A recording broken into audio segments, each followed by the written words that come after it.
Hello, you miserable bastards, and welcome to the Misery Hunters podcast. As you can see, it's a bit of a special one. We're in a studio.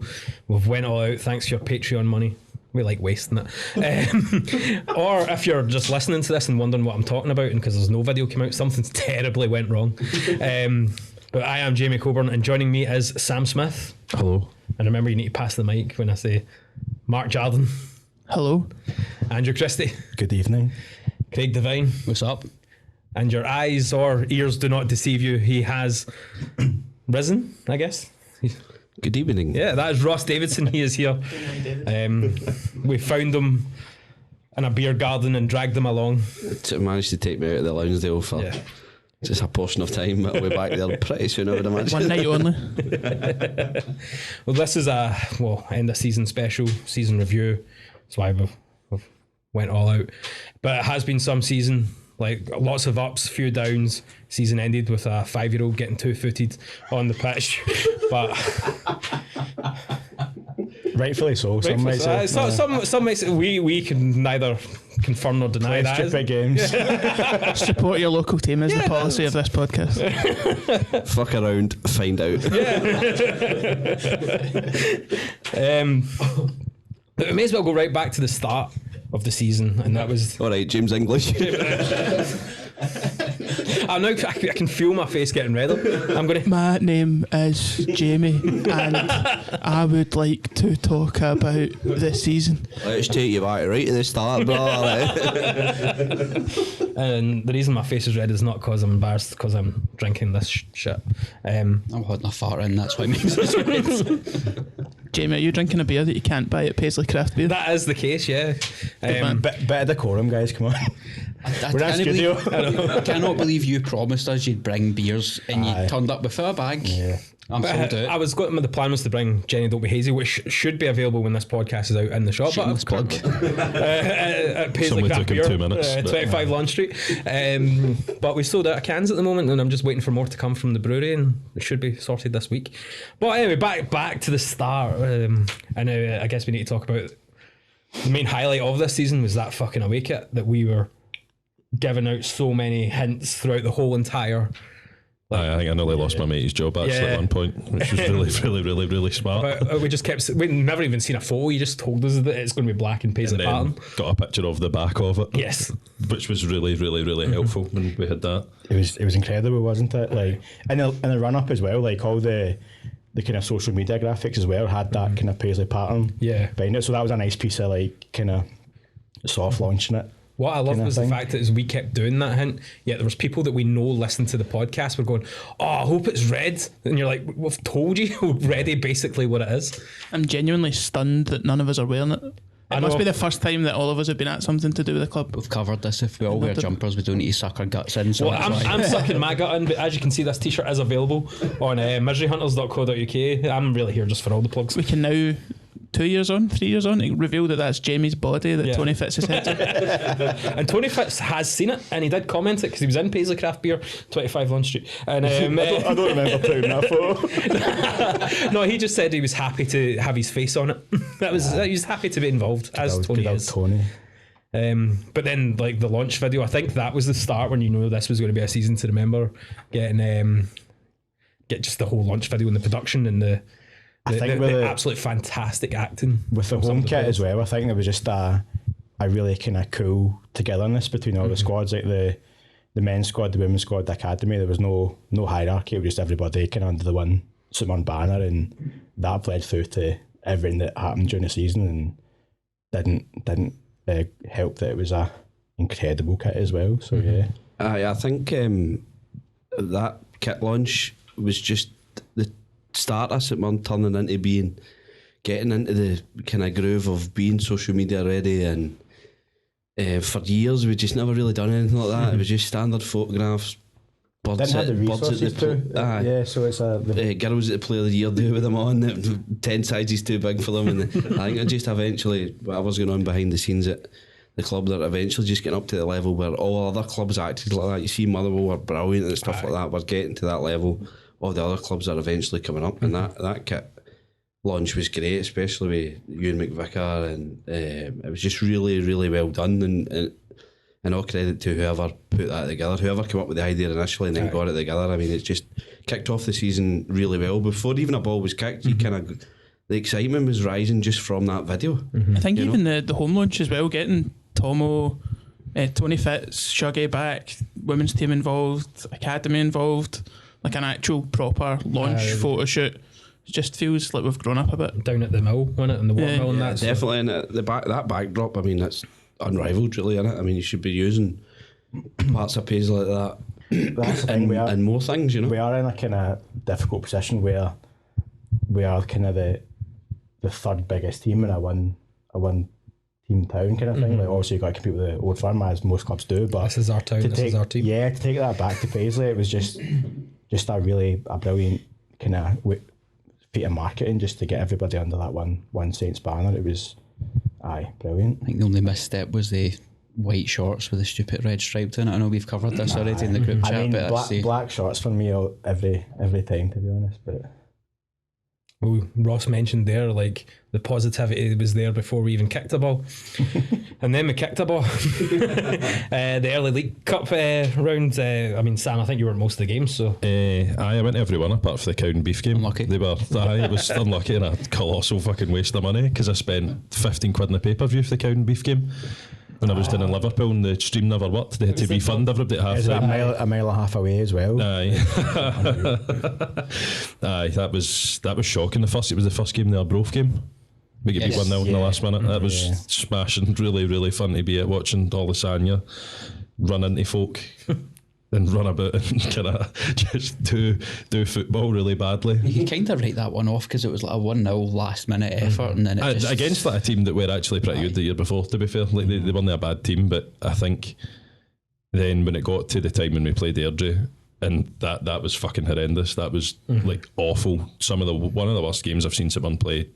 Period. Some of the best post-match booing you'll ever see. That was incredible. As a fan of a boo. It was also I thought times were changing for me that night because I had bought a child ticket before that. So you bought a child. And I can't buy them anymore. Different podcast.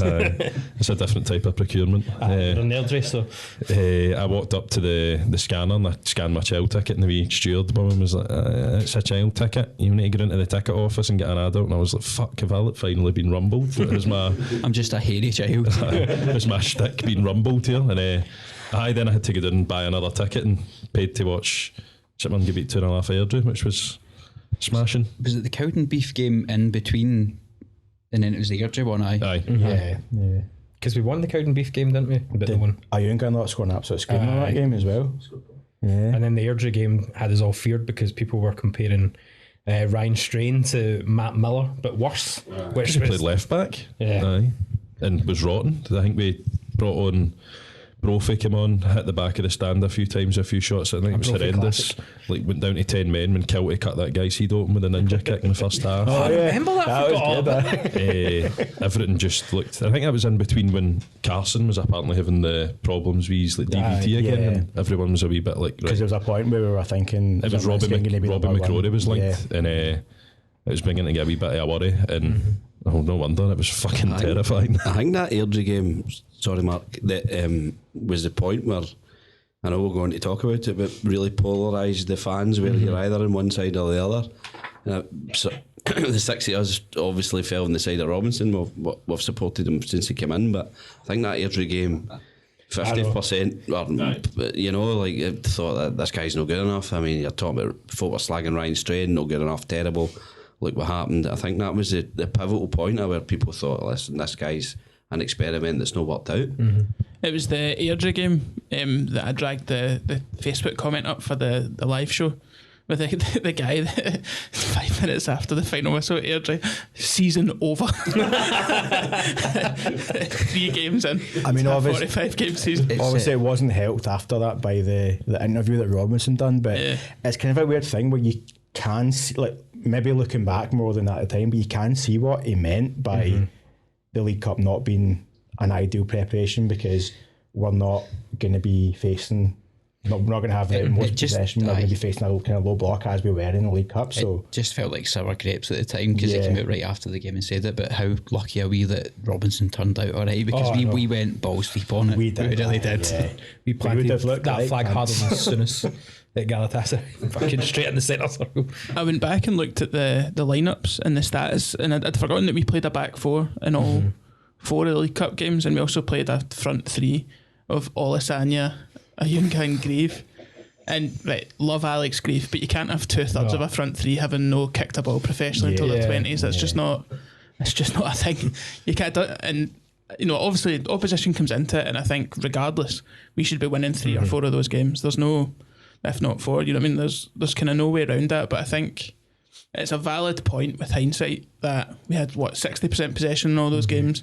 We were expected to go and do something, and within a fortnight, we were playing a back five, averaging 29% possession, and shithousing teams to 3 points, 2 or 3 times a month. Like, it does make sense. It's not good enough. We can't do that every year. The League Cup represents our most realistic chance of silverware every year, and I wouldn't criticise anyone for kind of emphasising how important that is, but at the same time, I think a bit of perspective with the full seasons called for. I'm jumping way ahead, but I think I'd take a League Cup exit at the first round for the season that we had every single time. Yeah, definitely. Because I think when Robinson did that interview, we were like, right, fuck's sake, like we've been defending them as hard as we could because of the way the season ended, the previous one, and then that start. But like when you, like you said, when you do kind of look back, he does kind of have a point, because this is him trying to bed these new team, these new players in, and all of a sudden you've got competitive games that you can't really experiment in as much as you want to find what the best formation's going to be, who your front men are going to be, because like you don't have the space to put the pre-season games in as much. And it's, as Mark said, it's our only, probably out with the Scottish Cup, the only realistic chance. I mean, we won the League Cup. It was the greatest day of any of our lives following St Mirren, and it's a major chance of winning trophies. I'm getting married in July, and I will say that the day after my wedding, that it's still the best day of my entire life is the League Cup final. But the way it's structured now, I think Robinson was right in what he tried to do and what he said, but as fans, and I fully understand that people look to the League Cup as an opportunity to at least get to the latter stages, and if you perform like that really as poorly as you did, people are right to be angry. But I think it's just the structure, as Craig said, it's the pre-season. You've not got a chance to get the 4 or 5 friendlies under your belt, and then the League Cup starts later on. It's that is your opportunity to try all Sanya out up front, see what Ryan Strain's all about at the back, who, bear in mind, hadn't played football in 18 months. I think as well, like you're saying, like Strain has to play left back against Airdrie when we get absolutely pummeled. Bacchus didn't arrive in the country until about 5 minutes before the Edinburgh game. Come on and was man of the match. Fraser played at right back in a back four, which I think we've all accepted now is not really his position. Like we've changed so much, even by the time we played Motherwell not that long after, the squad already looked so different. So it's not an excuse, because our reserves should beat Arbroath and Airdrie and all the rest of it, but get up. But I mean, I think you can look at it in context. I think it's not absolutes, right? It's not good enough, but you can understand why in hindsight that it didn't happen. Can you play trialists in the League Cup? Don't think so. So that's obviously another stumbling block on that as well, isn't it? Can't even make the trialist family joke, which is the highlight of any season. I mean, Jeff Stell's retired now, so anyone else doing that joke, then I'm sorry, Jamie, I'm surprised there's not been anybody on the Facebook pages wondering why we've never signed the guy called A Trialist, because he scores goals everywhere he goes. There will be, we just haven't. Because they'd probably fucking spell it wrong. Then you'd actually think it was a real player they're trying to talk about. But How many times has Olasanya's name or Ayunga's name been totally butchered? Oluwanga. Yeah. Alunga. A few crackers. Jesus. And is that the guy on the Facebook groups that has the gollywog as his profile picture still? Mick McMillan, I think his name is. Mick Maguire, as I had an argument one night and he said, "You just don't know your history of Paisley." And I went, "Well, clearly I fucking don't. Thanks, mate." He can go fuck himself. Well, as that tweet said, the season over. Was the season over? Yeah, cool. I don't remember. Right, so that's the end of the podcast. Well, thanks, I've been Jamie Coburn. Here's a craft beer. We're about to go to the fact that we then nearly lost our manager before the first game of the season because Motherwell looked him. That's true. Forgot about that. I think a few people were saying they would drive him up the road to Motherwell as well. It was some good part. Was there anything in that at all? No. I mean, if we're naming folk, I think Gary Reid firmly was like even Gary Reid still wanted. He posted his Facebook after 2 weeks after we beat Celtic when we lost to. I think we lost to St Johnstone after we beat Celtic. He said, "Has that clown left yet?" We were 6th in the league, just beat Celtic. I remember when that came up and we were on a podcast saying that the abuse was getting so bad that you wouldn't think you should be surprised at Robinson went, "Listen, this I'm away with this." Especially the kind of character Robinson is, you wouldn't put it. He resigned from Motherwell.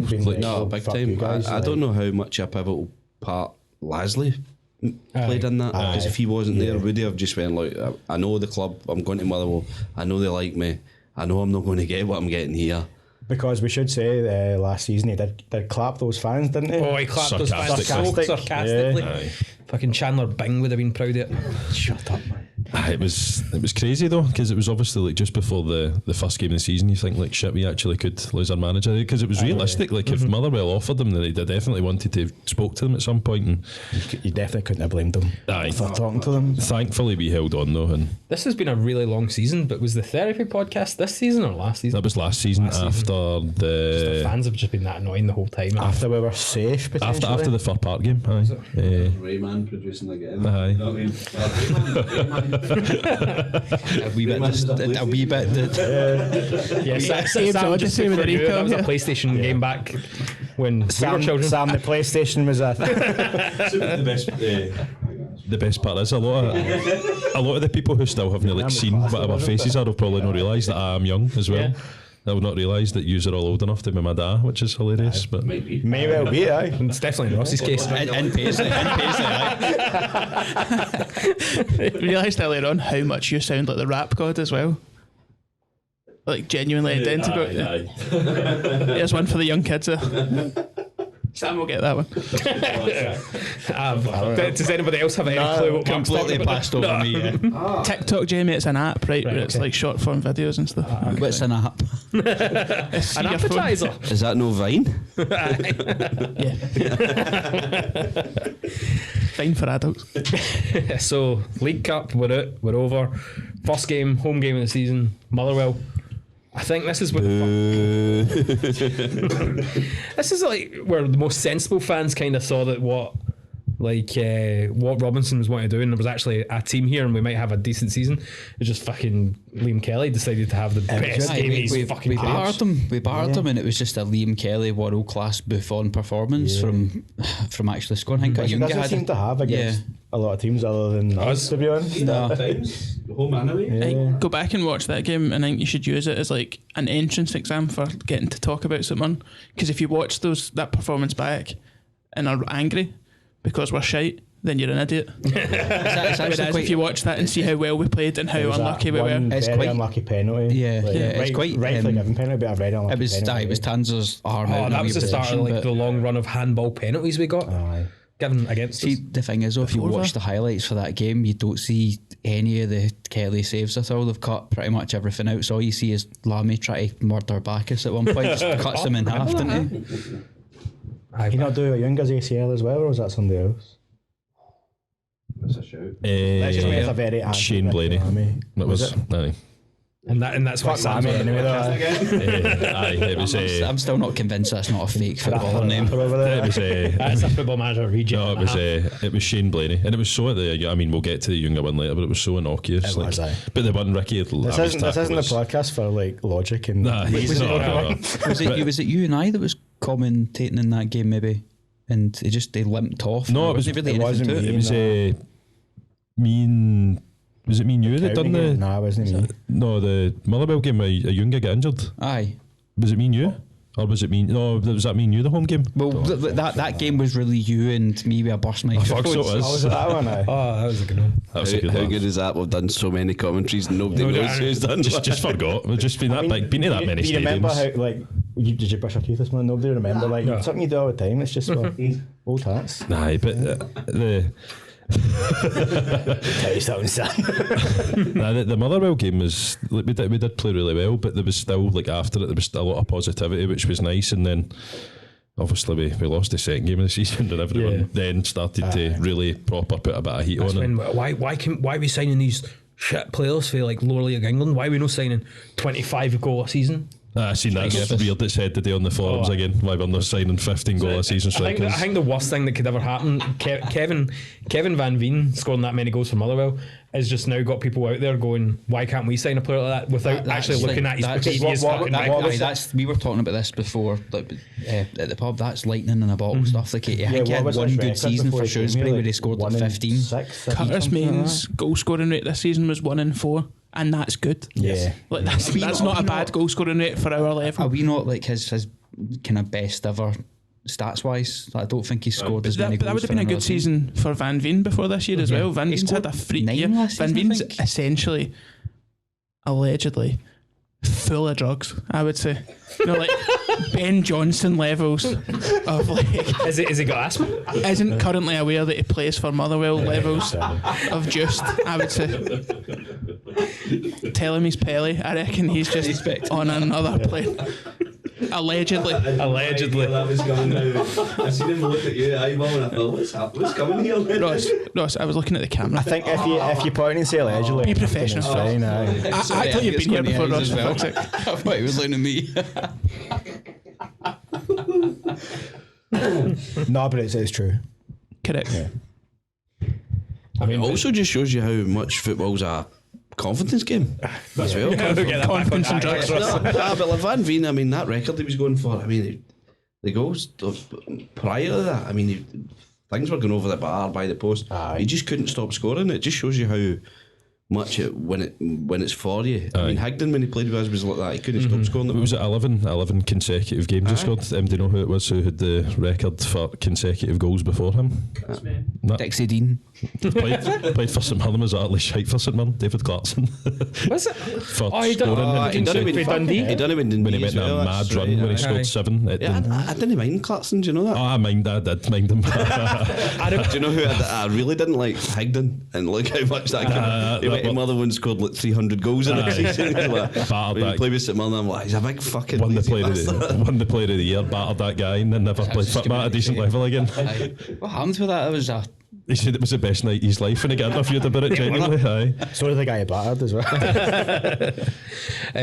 While we're calling people out as well, like, and I want to remind everybody else in the panel, this guy's a customer of mine. So, but Paisley Steelman, still like you're somewhere else. One of his conversations. Do not tip that taxi. a weird sense of pride to have, isn't it? I'm for Paisley and I'm a Motherwell fan. I make that my personality. I think he listens to us, by the way. Hello. But he still says that that Curtis Main's shite, and I'm like, he's definitely not. No, he's shite. He's shite. So then he would have seen him under Robinson. Anyone who says that is me from last season, basically. Anyway, I think anyone that supported Motherwell under Robinson and then watched Robinson come to St Mirren and do the exact same thing again knows he's not shite. He's limited as a footballer. He's not like really technically good, but he's an absolute machine. He's a battering ram. He's there to run into folk and run about and cause mayhem. Every player is limited to an extent. They've all got a skill set. We were there doing the commentary at Celtic Park. Those two sitters are unquestionably two of the worst sitters I've ever seen. I mean, we had a good night. I mean, it's one of those ones where you didn't have to move and it would have been in and they moved. Just let them hit off him. And that's Curtis Main in a nutshell, you know. Tell us about your night out after that game, actually. I've not heard the story. Oh, it was great. We just get steaming. And we met Aaron Moy. Aye. And his missus, Bob Choy.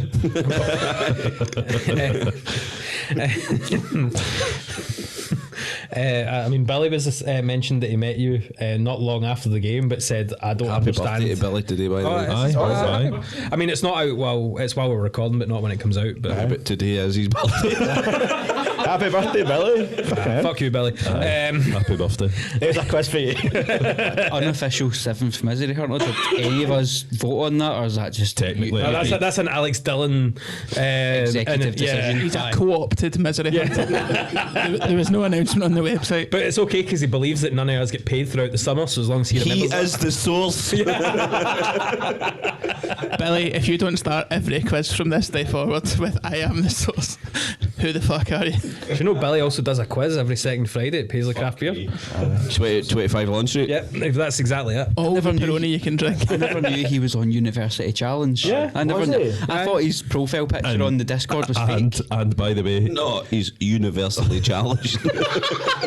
see if you type up university, I think if you type up University I did. Challenge I hog, did. all the guys saying he fell asleep during it. It's fucking. That's also, if anyone's watching, my favourite porn site is University Challenged Hog. Paxman dropping true. Going for it. Big, meaty, educated hogs. Anyway, I think that Just Oxford. I think the original point I was trying to make before we went in that tangent was he had no idea how in that short space of time from full time to when he met you, how drunk you actually were. So, see, after you left me, we went into that pub when you went back over to Paisley. I messaged Billy and I said to him, do you want to come out for a pint? So I thought he was in Glasgow, and I made him get the train back from Paisley to Glasgow. I had a pint. I can't remember even this conversation happening with Billy, and apparently I just stood up and went, I need to go up the road after I made him get the train back. Because Sam, we were double steaming, man. you put a Unbelievable. picture in a group chat and your hair is like straight up like Marge Simpson. We met two Celtic, some guy who was a double Aaron Moy that Sam kept reminding him, you little Aaron Moy, right? He was just a Celtic fan with a baldy head, right? bald folk love that. And he brought his bird over, and we told him that we were doing the commentary Scum, at Celtic Park for some on TV, and she could have been more invested. So much so, I think the guy realised and went, "No, we need to go and sit in." Stealing that. So I was like, "Do you want a drink?" And I'll get you a drink. And I think he looked at her and went, "No, she's too invested in this." If you didn't make a sitting midfielder joke at that point, then I don't know you. But how is St Mundan though? I've totally Good lost season. that. wasn't it? As I'm looking at the running order going, huh? I'll get us back on track, but we won against Ross County the week before this one, but I would say the Dundee United one was the big turning point for a lot of folk. I can't contribute to this much because I sat on a megabus to Glasgow with a ropey connection, my phone hanging in a bag in front of me, missed all the goals. I think we'll potentially come back to this game a bit later on when we do the kind of awards, but for me that was the kind of the point in the season which it was like, right, we have an identity now, and Aye. we've not really had that recently. Like under Goodwin we had characteristics that we were known for. We were very hard to beat, hard to break down, but at Tannadice you could see the kind of the thing that Robinson was promising the whole time was kind of coming to fruition. Like I think that game was maybe like Curtis Main's kind of coming out performance as well as like, hold on, big this time. guy's also, kinda we should turned the potentially corner. mention it. At that point, he was linked with moves away, and at the end of the game, a lot of people were saying that was his kind of last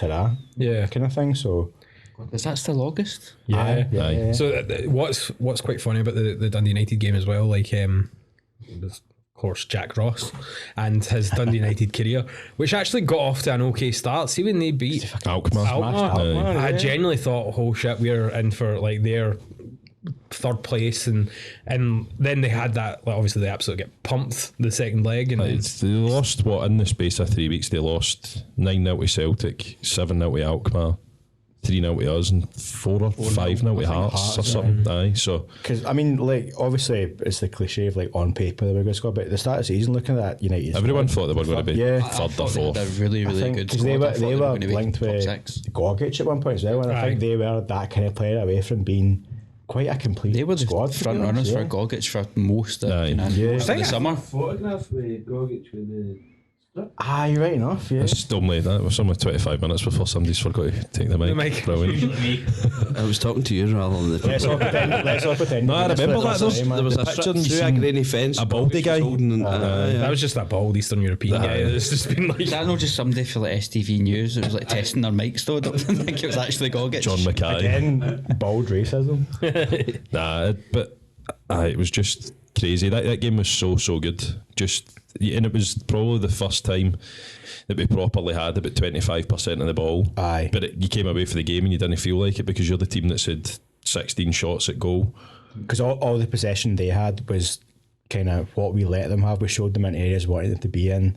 mean, when we had the ball, we were kind of bold and brave, and it was. Aye. What was one of the, O'Hara had an incredible game that day as well. Driving through most of the goals brilliant. were due to him. Aye. First real sign of like an identity, and this is how Aye. he's It's- play, and it's worked for us. It's proper gutting because his right when the third goal went in, you were there because you were the row up behind me. I was, when yeah. the I goal went got a massive Sam Smith hug that day. It was Aye. brilliant. And when Robinson, when we scored the third goal, runs the length of the touchline, giving it all of that, and you're like, oh, this is so. Was he so doing good. it sarcastically? He wasn't doing it sarcastically at that point. I think. Yeah. Would you say that's the best performance at Tannadice since you turned up with your mates in flat caps?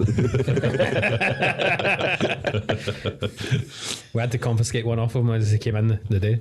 Why have we never done an away game together? Look, I think this is the first in-person podcast we've done. Other than the live show, I which mean, it's got the the first time majority we've of all it. been in the same Yeah. room, potentially. Aye. I that's didn't know actually what a good half point. of yous looked like. Aye. I've seen a picture of him online, that's it. Sorry, guys. We'll only talk about those days. See, to be honest, I wouldn't really put you through my behaviour on an away day. To be honest. I met Sam at Easter Road and spent about 5 minutes with him, and I could already tell that he had enough. Was I'm that just happy to meet you once a week, and then you think I'm a nice guy, and that's all right. once a week's pretty ambitious? Ross? Aye, once a season. Way up to the 12th. Aye. Mark's getting married, aye. Yeah, if anybody didn't actually know that Mark has an open invite to all patrons. Yeah. If you're not getting any plans in July the 12th in Ayrshire. Loudon March Tavern. on through to Mark's wedding. I was aye. actually to say to you, my dad said he's going to wear an orange lapel to it because he's technically invited because of Patreon. So that'll suit. That'll work with my orange suit that I'm wearing as well. Just a weird. Considering me and you are sharing the room, please don't eat at Fazzle King beforehand. For the avoidance of doubt, that's why I'm not drinking cans because I've got a horrible bout of food poisoning. It's got a Calippo though, so it's I fine. had a Calippo. So That aye. didn't go in his mouth, but that was a medical Ring. necessity. That Right, this is getting horribly off track here. And I'm the one that We're gonna needs need to to bring speed it up back to get in. through this. Aye, but We essentially sacked Jack Ross, yeah. aye, which is something that we have. What where we his last game? we have a track history of doing this, don't we? We've done it to Mowbray, we've done it to Jack Ross, did we do it to like Gwen as well? Van Bronckhorst. Van yeah. Bronckhorst. We also might have done it to some other manager that we might talk about later on. Maybe. So True.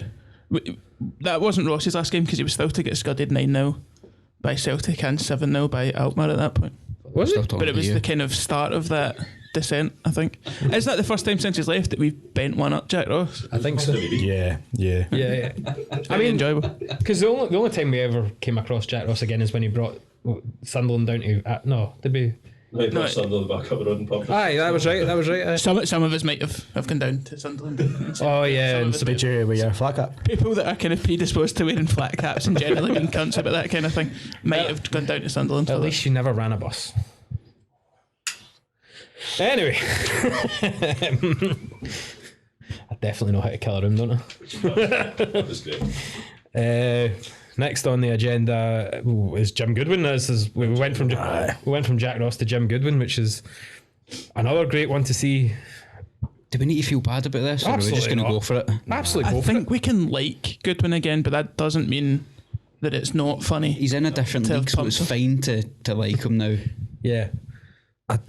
It got to a point at Aberdeen when I did feel a wee bit bad for him. That Darvel one was fucking horrendous. Also, the way he left after the Aye, Hibs to be fair, game see aye, when he's walking and he has to go that I didn't That feel was a lot kind that. of funny because what was Ross that? That get was the mic. that was what, a year on for when he chucked us. Did he last a year? Was it? I don't even think it lasted a year. Just Nah. but like No. it wasn't two kicks off it, Do but you know what you need to prepare yourself for though for next season?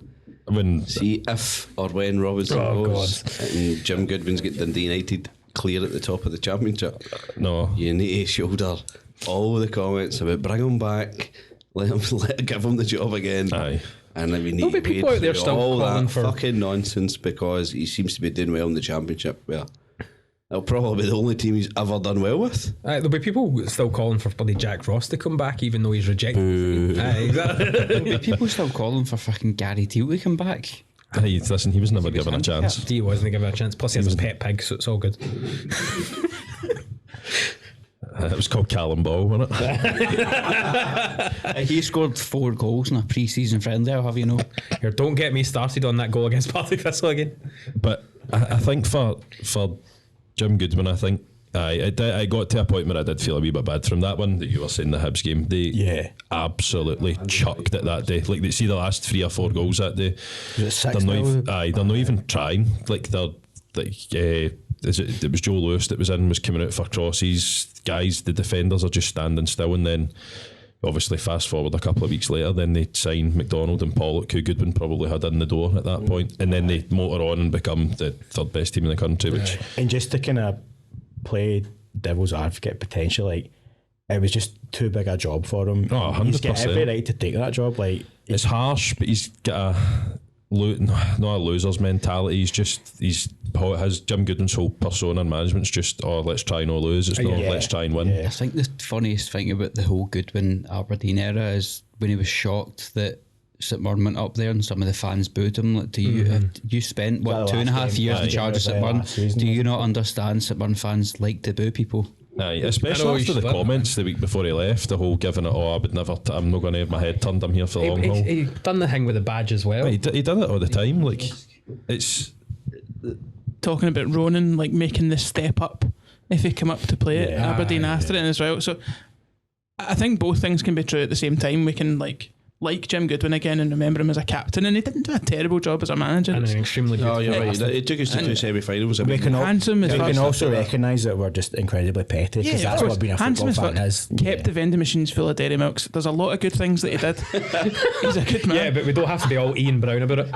That's exactly. Yeah, we See, don't. the thing is about Goodwin though, and it's not a coincidence. What happened at Aberdeen towards the end of the season with United happened as well. Aye. They shot loads of goals, the players chucked it. I don't know what he does during the week, but that's 2 teams that he's had now. Falls out the players.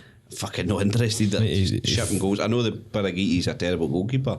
You can't help that, right? But there's so many similarities between his time at the end of the season for United and his end of his time at Aberdeen. He needs to watch what he's doing, because that's not a coincidence. He clearly falls out with player. I don't think, you seen it when he came in at us, when he fell out with Stephen McGinn, because he couldn't have a guy like Stephen McGinn at that point was 33, 34 maybe. He'd probably had far too much influence for somebody like Goodwin, and Goodwin had to nip it in the bud, because he probably felt threatened. The first thing he did went up to Aberdeen. Considine obviously lost the dressing room up there when he told them before the end of the season that people had to leave, because you obviously can't do that. He fell out with Scott Brown. He's went to Dundee United. He's dropped Mulgrew out the team. Nobody's seen him for ages. So he's obviously got an issue with older guys. And Conor Ronan's dad was feeding us information, and he even mentioned it. He says once you've fallen out with Goodwin, there's no way back. Well, that's what happened to Cammy McPherson. He get completely bombed at the team. He nearly fucking ruined Erehon's career with that, really, to be honest. And I think Erehon's probably get both himself and Robinson to thank for putting him back in the right track, because we'll get to it later on, but Ethan was incredible the first part of this season. A very, very stubborn guy, he strikes me as, and that's either a very good trait as a manager or a very, very bad one. As harsh as it is, we're well rid, and we've got a better manager now.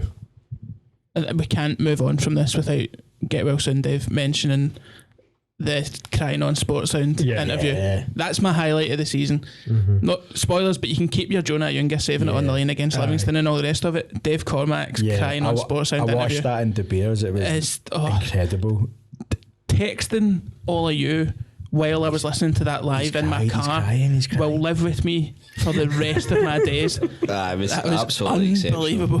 Have you seen his recent tweets about the Hearts? I saw it. Haven't got it. And he's saying, like, I'm all for that. All for it. Hearts have won the season ticket, but we've finished above them X amount of years. And he's like, you're actually just telling people that you finished above Hearts in a one-town city, and you can sell more season tickets than Hearts who live with Hibernian and Celtic and Rangers.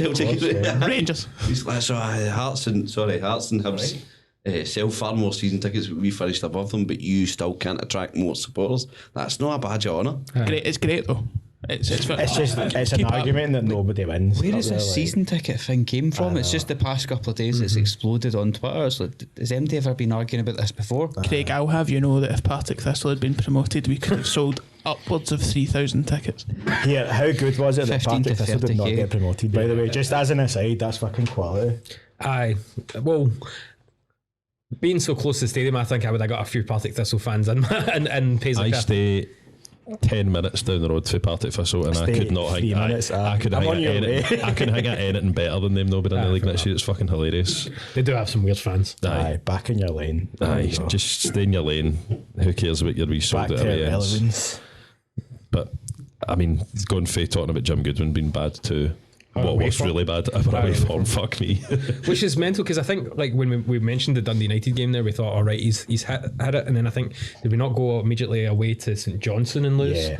And that was a game that you thought, right, we can continue that We on. thought St it was a Johnstone, blip. Aye. they've not been doing well.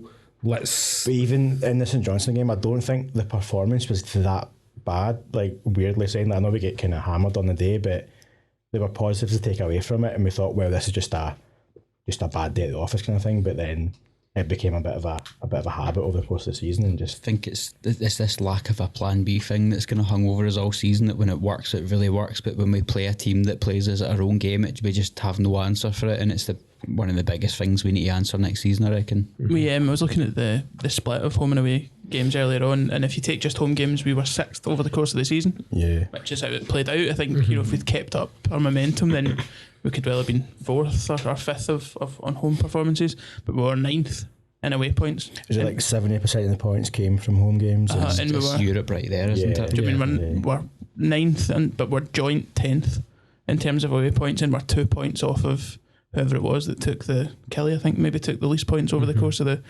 season. But on top of that as well, I think it was only 3 away wins by the end. There's that win at Tannadice right at the start, and then you've got those that win at Pittodrie and the win at Tynecastle Pittodrie. towards the end. Sorry, Pittodrie. But it's just exactly what you were saying. The games where we took points away from home were games where teams let us do what we do. They tried to come at us, whereas you go away to all the dumps of the league. You go to Perth and Dingwall and wherever else, and we just shat it. I think we Just were kept it. found out to an extent. Yeah, it's just it's a symptom of the personnel we've got, that we can only play a certain way. We need we need more depth next season. I think we all know that, and we'll come on to it at some We point. need a Scott Tiffany, I would say. Yeah. Someone that can score goals. Does anybody know him? Oh, do you know what that reference is? There was someone tweeting about how Ian Brown What, Tiffle Messi?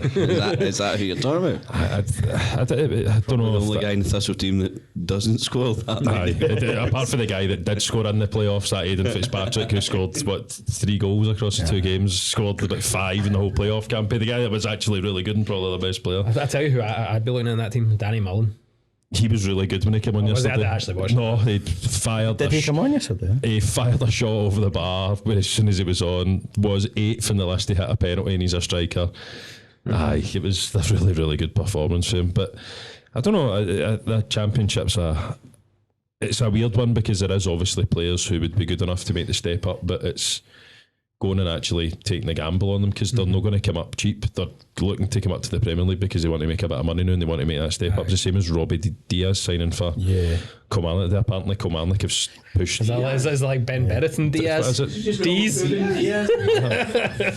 Dees. Fuck it, Robbie aye. Dees. Robbie Dees. I think There like you go. even Dees nuts. Diaz. David Martindale was saying as well, like Livy are finding it hard to attract players from the Championship, the money they're looking for. But David so Martindale sold fucking 76 season tickets at Livingston. It's not what I thought you And were they're all going to say. getting So. the 76 grams as well. But I'm going to go out in a limb and say they're going to be fighting relegation Aye. this season. I've got a feeling just the way your Martindale's going on. prediction? Yeah. Aye, it just doesn't look good. But I think getting back onto like they're looking at Championship players, it's fine. But then the perfect example of somebody playing well in the Championship, and you already know he's not really good enough to do it in the top flights. Jay Henderson, like Aye. Yeah. that guy. I think he did. I put the one in it earlier. The guy on Black and White Armour that said he should try him up front because he's the best striker above on the team. Do you know how many goals Jay Henderson scored in his career? 5. Aye. So he scored about 5 goals in his career. So No shit. No shit. there's no shame. He's doing very I well think for him. Henderson's Cali, good, that but just he's good it's at his that level, isn't it? That's why he's doing good. He fits the Cameron McPherson mould for me. Aye. He's a reasonable enough footballer, but if he moves on, it's not a guy not the who's end of going the to come world. back and bite you in the arse. You know, It's just one of those things that a lot of fans have because he's came through the youth setup. Everyone thinks that every player that we've got up is another John McGinn. Kyle And- McAllister, like, Kyle we hung on to for. I mean, I maybe like Jay Henderson a bit more than what we're saying, but we don't play a 4-3-3. We don't. You're talking about putting him in instead of Ryan Strahan, and he can't do it. It's just not his. Yeah, it's not his role. absolutely. He looked great for Inverness. He looked really, really good, and I'm delighted that he did. And if he signed a new deal instead and was an option for us, I think that's a great option to have because he's versatile and he's obviously got something. 5 goals. I mean, he crosses the ball as well as anyone in our Remember team his does. assist for he's Ronan? delivering the semi-final. It's unreal. But And for the semi for Inverness is so good. But It's just whether that's something we need. and in the the squad. Rangers Only are put off on at the bench, Inverness because he doesn't doesn't need to worry about going back the way.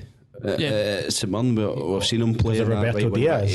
Diaz? To go back, he's just not a defensive player. The game that sticks out to me is hung out to dry. See when he- St Johnson. Aye, that was exactly what I was about to say. Was it the second goal at St Johnstone that day when I can't remember, it was the boy Gallagher get played in behind and he's about 20 yards away from where he needs to be. He gets absolutely done, then he's tracking back, trying to claw guys back when they're already in just- the it's not- box. it's setting not his up goals. game, is it? It's not his fault. It was the same thing. Do you remember the first season back after COVID when it was starting to ease a wee bit and fans get back in? I think it was Dunfermline in the League Cup maybe at home. Aye. And he got absolutely brutalised. Aye, It's just that clear for that point. and it's not clear his- it wasn't his position. It's not his fault. It's just He's been asked to do something that's not in his skill aye, set. and he's not good enough to justify changing the shape of the team for. And I think if he doesn't sign for Inverness, which probably he will, but I think if Thistle lose either Fitzpatrick or Tiffany, I think he'd be a really good signing for that system. I think he'd play really well.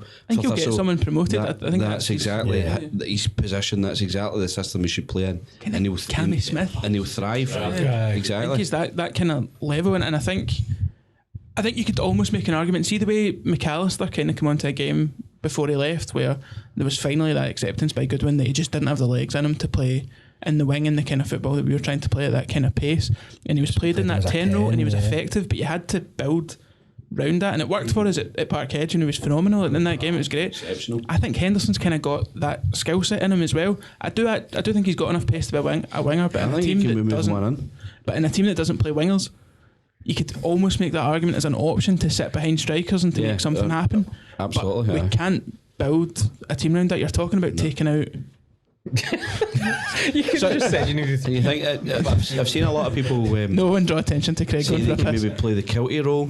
Exactly, but we've already got Kelty to play that role, and Absolutely, if And Kelty we've doesn't, had we've enough got- problems trying to fit Kelty in this team Yeah. so far. Like I don't. And if Kelty doesn't do that, O'Hara's capable of playing just off the. I mean, the front two Kilty's and- played well. He's played well to the end of the season. But if Younger's there, Kilty doesn't get a game. Right. So you're carrying Jay Henderson, who is another Kilty. As you said, Mark, you just can't justify carrying it. Two wages. Aye. From his point of view as well, he deserves to go somewhere that will get first team football. He needs to play now. Yeah, He's, 100%. what is he? Is he 21, 22? Right, so he now needs to get and play every week. He's not a bad footballer. I mean, I He's- aye. I was quite scathing on McPherson at the time when he left, but he's not a bad footballer. Aye. He's just, I don't think he's up to the standard where we want to be. Aye. And look at who McPherson plays for now. That is probably standard. If we want to rise up through the leagues, we can't carry guys like that. All right, Right. if they learn their trade at Ralston, that's fair enough. But they need to be good enough. And they need to be good enough. need to It be like doesn't anyone. matter if you've signed Aye. off for Mansfield or if you came for Ralston. If you're not good enough, you're not good enough. They need to be like Same anyone. as Jay Henderson isn't, and Cammy wasn't either, and there'll be a few boys that come through that probably aren't. Aye, which is a shame, but it's just It's the way just it the way works. the world goes. Aye, it's, Aye. it's harsh, it's not nice, but and you always want the guys that come through the youth academy to do well. But I mean, you're talking about guys. I know we're kind of digressing a bit, but you're talking about guys like Tam Riley, who again quite clearly wasn't good enough, but people wanted him to run the team just because he's he even came playing from centre Ralston. mid at points and that If as you well. signed him for Right. Cowdenbeath, people would be Right. get him out of the team. So you Aye. need to forget that where the guys have come from and learn their trade through Ralston and just go, listen, sorry, young man, you're not good enough. Go and play for Stirling Albion or Darvel. I think Tam Riley's at now, which is a reasonable enough footballer, but he's not some standard. We're always at one end of the spectrum. You've either got someone who's, I mean, Thomas Riley, XYZ, Cammy McPherson are all very capable, talented footballers, technically good, and all the rest of it, but they're built up as if they're like the next thing, and they're not necessarily. They're a functional footballer. Yeah, who'll probably 100%, play Mark, you're right. a Aye. division down. The other side of that coin is you get folk who come in the team and who contribute. and they're treated as if they're like McCausland's the absolute prime example of that. Mark McCausland was an absolutely fine and functional centre half for our level, and I really liked us having someone who got it and was connected in the team. And if he wasn't better than the other centre halves, then he wouldn't have played.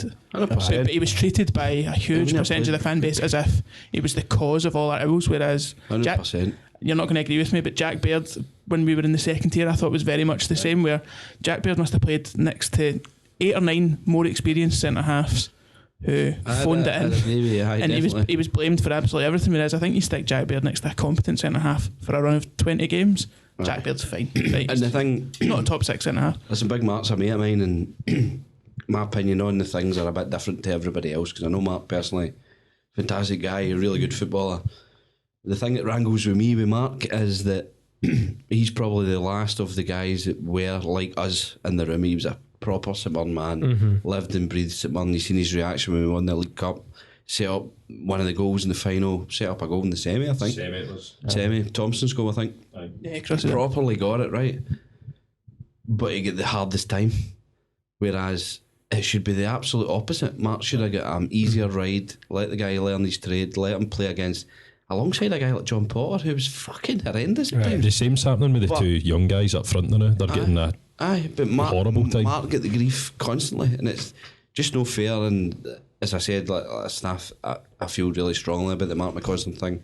I don't think it's fair, but we just need to really be careful about that. Particularly, you're talking about Offord and Jameson, Taylor, I mean, that all the pass boys. Jameson played for the outside his foot against Hearts. It was maybe a foot away And from that's that all people are glorious talking pass, and they're blaming him for us drawing the game. They're blaming him you for. need to be careful with that. That's no good enough. Aye, they're blaming him for a ball getting hit over Dunseed that Shaughnessy then misses, and then Ryan Flynn pushes somebody in the back. Ryan Flynn's Big part of the McCausland thing was his dad as well. I think folk just used it as a stick to kind of beat him with constantly, And and there it just was wasn't fair. all these rumours. I remember getting in a taxi once, and the taxi driver was going, asking me who I sport, and I said someone, and he went, you know that Mark McCausland, he's on $8,000 a week because he's dad, and you're like, Aye, the keys to the No, he's lagoon and all not. that. Yeah, as well. That's nowhere near the truth. He was on 16 grand. That's how much Brophy's 60 on. grand a week, aye. That's how much Brophy's on there. But the thing that killed me was the amount of abuse that he got, and then we won that League Cup. That's a guy that however many fans we took to Hampden that day, I don't know, but should be looking on the pitch and going, that's I grew up wanting to be that guy. That's one of us doing Right, what playing a Glenn for? pivotal part of winning that. I'm League so Cup glad for us. we got the chance to mention that specifically to both Tomo and Danny Aye. when we were doing the League Cup interviews, and it wasn't lost on either of them. I think it was a really important thing to bring up. Like, things like this only matter to the team as much as it matters to the fans. If you've got someone like that who's connected and who gets it, and 100%. Tomo was that, but even more so, Big I would say time, man. McCausland was Tomo, and connected. then really fortunate that Mark's a mate of mine, so close enough to speak to him after it. And I mean, that's a guy that I went through, like, not to bore people, but like nursery all the way through adult life with, and that's a guy who's won the League Cup for St Mirren.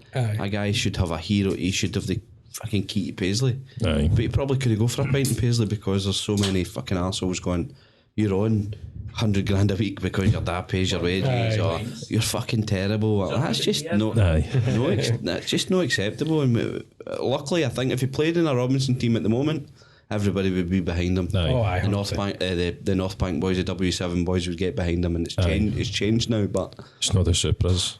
no, but you just, I think we've came a long way for that, but it's just a real shame, as I've said to Mark, to have that it's just really, really poor for all round, you know. And don't get me wrong, on a Saturday and he missed a header, listen, I was on my feet giving him abuse, right? But not to the degree. And most importantly, just remember about the young boys that we've got now. Just don't do it. It's pointless, man. Sorry, we're labelling the point, but the point is that please don't get on the back of the young lads. It's not nice. And probably none of them are St Mirren men. So Fraser Taylor is big time St Mirren fan. They probably get an easier ride, but don't get on the back. I mean, that is the example of not to do that with one of your own. And we can't do that, because Fraser Taylor, by all accounts, is meant to be an exceptional. Supposed to be the best one out of all of them. He's just 5'4", so it's unfortunate. I don't think Messi's a tall lad, is he? No.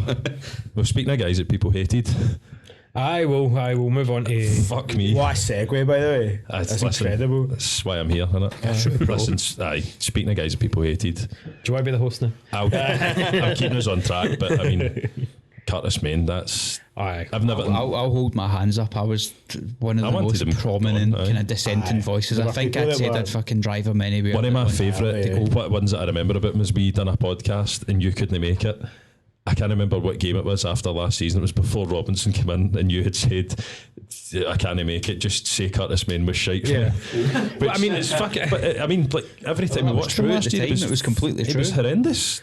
We even had a podcast which we called Robbo's Main Problem. Aye. And it was saying that the issue is he was trying to make Curtis Main like our focal point, and it shouldn't be, and then Which we he- were all proven wrong. It was another thing that Robinson gets slagged for, but I remember him up in the 1877 club, the private members club, and he stood up and he said in front, and people laughed at him, and he said it. He was like, listen, I know what I'm getting for Curtis Main. He says, I know if I play and tell Curtis to do what I want him to do, and if he does what I want him to do and what I know he can do, he'll be brilliant. Everyone was like, oh, all right, aye, cool, no bother, you stupid. And Nobody saw it at the look what time. Though. There happened. was, There's no, been so no much sign that- of him turning into that player at all, including for any of us. There's been so much that Robinson where he's like, look, this is what I'm trying to do. We need to give it space to breathe. Aye. And let me do it, aye. One thing you do not get at someone is take me try something because the fans are on the back. But I think he knew how to get the best out of him. Curtis Main clearly had a good personal relationship with him and just built the team basically around him, and we really reaped the benefit of so good to watch. It's so funny to watch when it's your team just watching this big guy, Aye.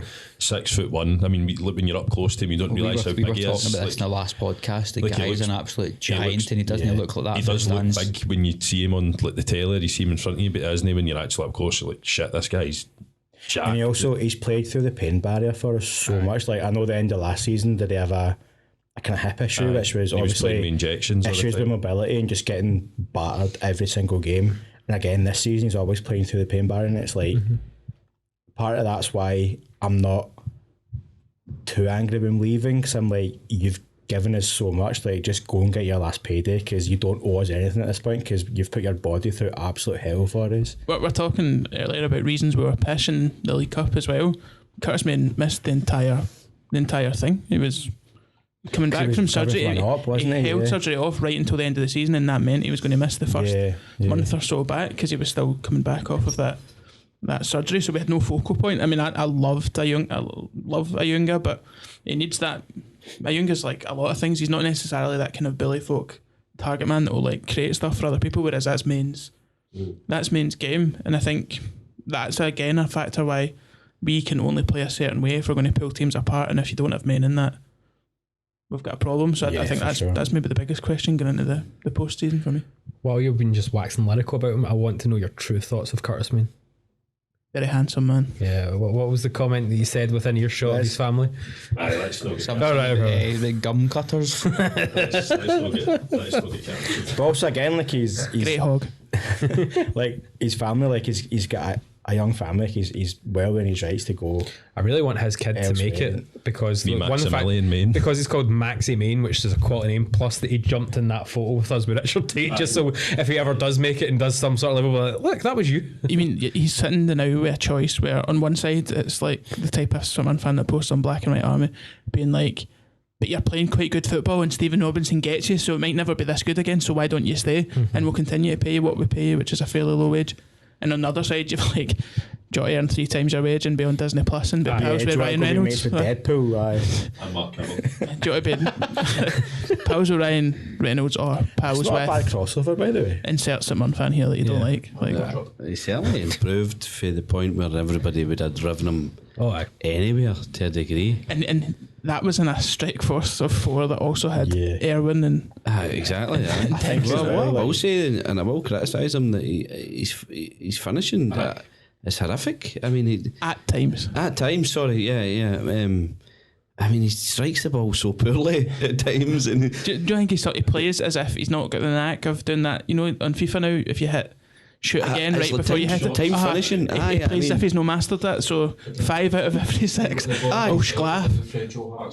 fuck me, He man. nails But one the- every now and then. But the thing is, and then the argument is, if he was that good at finishing, he would not be playing for Arsenal. He'd be playing for Motherwell. There's like Aye, he would play for Motherwell. Aye. there's different types of strikers, and like I think you guys made a point on the podcast last week where it's like direct goal involvements you can kind of quantify, but he's been involved in so many goals, whether it's the build-up or the build-up before the build-up. He's been so integral to everything we do. Oh, like, he's a total monster. He's there to be a monster, really. If he doesn't touch the ball in the build up to something, he's dragging three defenders and that in a thing different quite direction. often goes unnoticed, doesn't it? Aye, it's just the ones that drop at his feet with a moment's notice, and you think, just stick that in the fucking net, mate. You know? Aye. I mean, I'm still not sure what foot he hits with, to be honest. I don't think he knows that. I think he's left-footed, but like you see some of the like how full of confidence he was at times this season. Like see when he never scored the goal against Dundee United. It was the one he headed it off and it hit the back. It hit Ericsson the back, but then 2 seconds later he gets the ball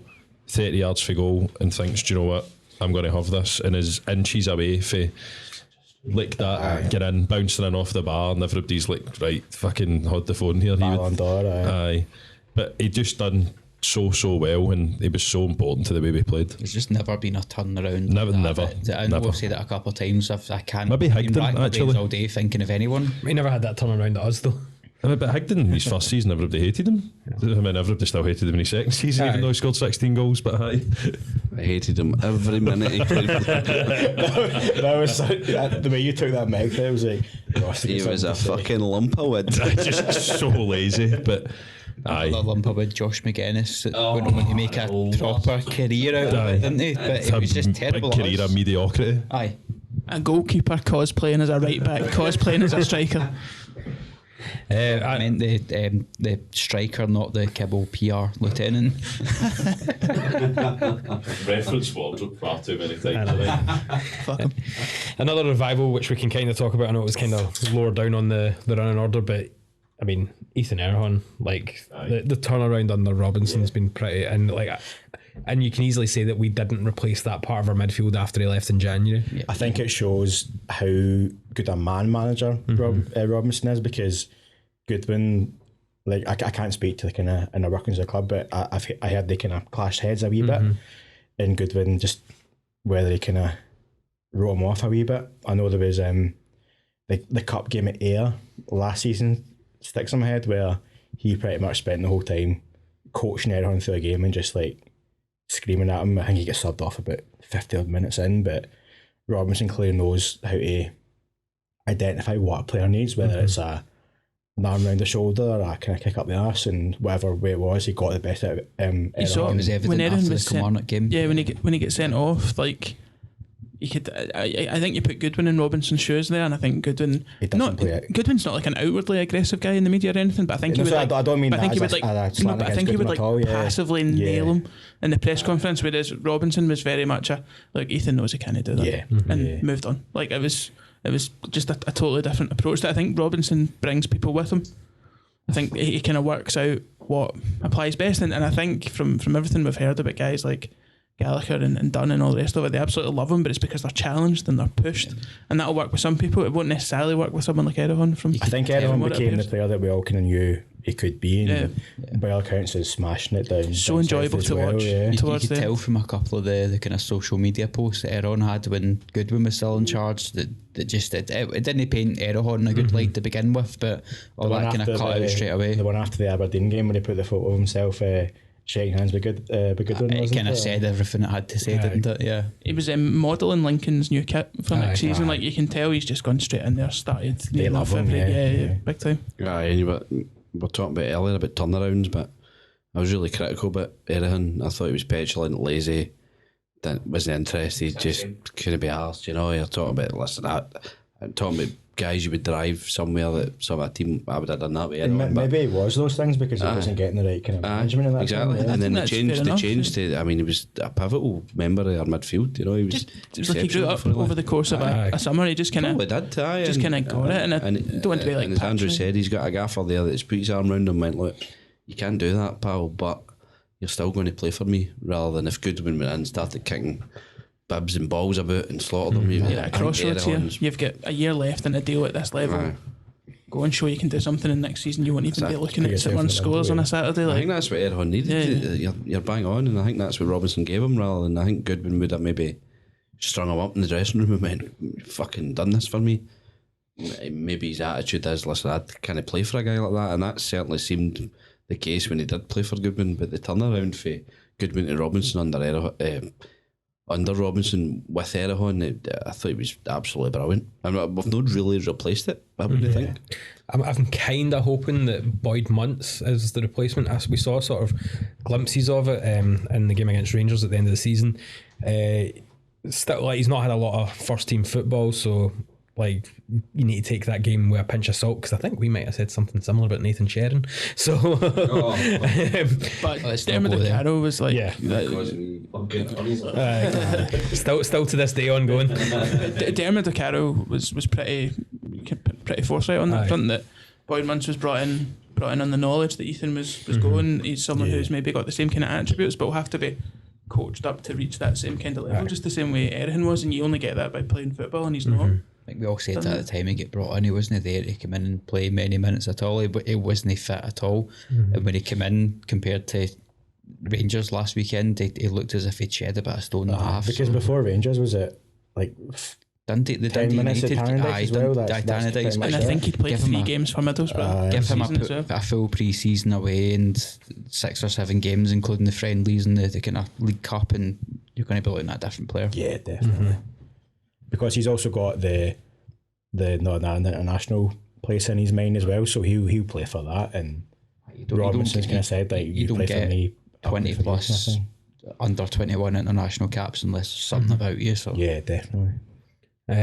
Also, I'm looking at the thing, and it's and there are an order in brackets. We're still in August, and we've been talking for a bit.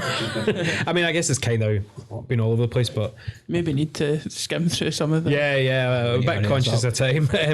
But I think one thing, I mean, we can briefly talk about this because we've talked about it. We've done it to death. We've talked about it in every podcast, but come August, like, we get handed like a little DM from Davey Nichol asking if we'd be interested in doing something with St Mirren TV. Yes, and then he replies, "How about tomorrow? Can you go on commentary?" We were just like, hell yeah! I even like who was it that did that first comment? It was me and Sam, and we had we spun a wheel to find out who would go on. The size of the balls on used to do that with no pep. I'm not going to lie, see, when that wheel did not select my name, I was happy. I was the same. See, I'd have been raging if it was to me, because I really wanted to do it. And as soon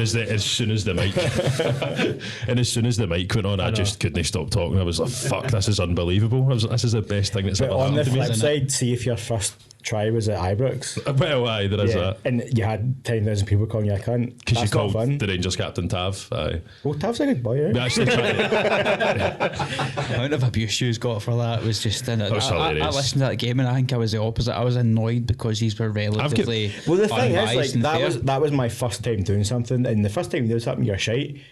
I just happened to be shite in front of lots and lots of very angry hunts. I don't think you were shite. I think these were just too unbiased, and that's what annoyed me. Maybe. The thing is, when you look at the comments after every Old Firm game, because they've all been watching the dodgy streams, it's just day two and you literally do get the two arguments. You get people saying, and then you also get like, oh, this is a really refreshing neutral look. This is better than Tom commentator. It's like I would say that's the worst, because see the patronising of like, you guys are actually alright. Yeah. And then you get the other ones that go like, we use two or two wee Neds, and as you can finally see what Andrew looks like, it's the furthest thing from a Ned. I think we've all had a wobble at one point in the season about it, and my wobble was after Celtic in that 5-1 game, where having gone in looking to antagonise people, I then just had such a crash. But I think you just need to get that out the way, and then by the time we got to last game of the season, that's maybe my favourite commentary. That 5-1 game also gave personally me probably the best moment listening to was the good timing, Jamie. And also, like, just like you guys at the last game of the season, but I've gone back and listened to that since, because it was such like, it was just good fun, because fun, man. Like, and I'd like to say to not that there'll be many Rangers fans like watching or listening to this, I was making a fat joke about Alfredo Morelos and Raskin. That's all that was. I didn't say they were the same position. I just said there was a big gap to fill. Got to say, Jamie, I was listening to that and watching it, and I thought, does he think Raskin's a fucking striker? I was standing beside you, Jamie, and I had to say, I'd actually done this when I was talking. Jamie, fuck is he talking about? I know he's not a striker. He's not a striker. I know. Raskin's a midfielder, Jamie. I know that. He plays in He's just a midfield. bit chubby. That's all I was trying to make. Even my mom got it. When I came back into the shop, I went, that fat joke was funny. And I was like, see, how can my mom get this and nobody else? Millhouse, my Did she or mum did thinks she I'm just cool. rub your belly and go, oh, you were really good today, son, I got it. I just am so happy that I've been the subject of a thread on follow. Yeah. I just honestly, it's might go in my CV. Getting called a dullard hipster That fuck and pig. the, It's maybe. see that the Which I've noticed is now our Measure Hunters group description. Aye, the follow and the Kerrydale was my two favourite opposition friends so to good. follow. See the reading through the Kerrydale one after me and Ross were on at Celtic Park was fucking brilliant. We were just getting caught thick as anything, man. Was it who get called hipster fuck pigs? That was I've not heard that. That's incredible. We all get You matching just get tattoos. abuse, but I've had nothing but compliments. Actually, somebody chapped my window in the Clyde Tunnel and I rolled it down. I'll be a breath of fresh air. Yeah, it's- That man's name, Stuart Gilmer. but aye, the commentary's class. The date Celtic Park was fucking Oh, hilarious, Sam, man. we celebrated that first Simon goal that we were in the way end. And you didn't in the 2 years turned around and we were like, oh fuck. And we sat Do you know what made it better? See Graham McPherson when he turned around and looked at us Graham, after it. what a guy, man. Shout out to him, what a tremendous sport. Patreon as well, so he pays his good guy. $3. We celebrated it, right? And we sat down and everybody was looking at his press box. The Celtic fans to the left who were obviously getting full of the bevy before means, and there was two kind of wee bams just Aye. getting it wrong up, you know that. Would have done with the goal went in. Aye. So we went in at half time and we said to like Graham and that, listen, sorry about that, we just screamed too much. He went, no, listen boys, that's exactly what we want to hear. But like, is that not why we've been asked to do it? Oh, 100%. Is that, Aye. that's And then we so were much getting more hell, we like interesting. balled up coupons. like, this is what it was like being in the Bombonera. Because, again, just jumping about games, but like you guys commentary for the Jonah Younger goal against Rangers, yeah, what a one of my beautiful highlights of the season, like, great, and that's absolutely because you brilliant. guys are fans and you're enjoying Aye. it. You're not. Although he didn't score where the owl sleeps them, didn't he? Yeah, you beat me to it. That's maybe my specific commentary highlight of the season. The fact that it then got used for everything is just so good. I had this kind of struggle maybe the first game, thinking maybe I was a bit kind of too biased, and then you're swinging between too biased and too professional, and then you're like, well, that's why the club's asked you to do it, Yeah. because these are all wee guys that have grew up supporting the club. They don't want somebody I think robotic. that they're not asking us to do commentary because we're like John Motson, like when we're commentators, we're just like a bunch Better of than wee Motson. idiots that like. Aye. Yeah. I mean, it's no coincidence that a GoPro has now suddenly appeared at the commentary booth.